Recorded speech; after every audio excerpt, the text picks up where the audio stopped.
આત્માના કલ્યાણ સાથે સદવિચારોનું સિંચન થાય છે।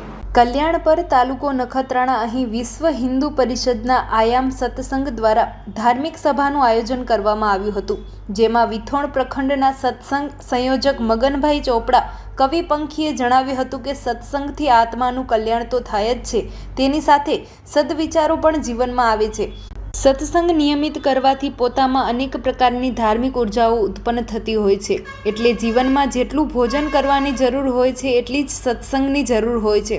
ડૉક્ટર સુધીરભાઈ પાલેજા સાહેબે જણાવ્યું હતું કે સત્સંગ સાથે દરેક વ્યક્તિએ વ્યસન મુક્ત થવું ખૂબ જ જરૂરી છે।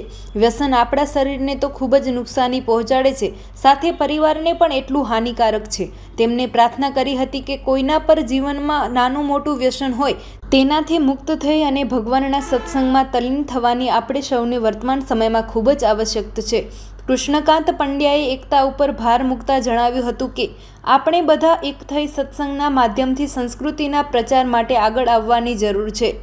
આજના કાર્યક્રમમાં કિસાન સંઘના અગ્રણી રવજીભાઈ પોકાર, મંગલભાઈ વાણંદ વગેરેએ ઉદ્બોધન આપ્યા હતા।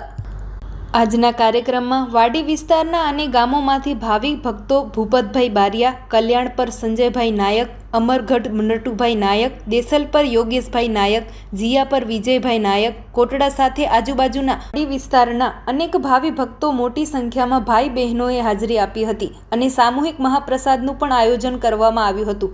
વ્યવસ્થા સંજયભાઈ તથા ડૉક્ટર સુધીરભાઈ પાલેજા દ્વારા કરવામાં આવી હતી। ડૉક્ટર સુધીરભાઈ પાલેજા, કાર્યકારી અધ્યક્ષ વિશ્વ હિન્દુ પરિષદ વિથોણ પ્રખંડ, સ્ટોરી બાય અમિતભાઈ ભાનુશાલી, નલિયા, અબડાસા, કચ્છ।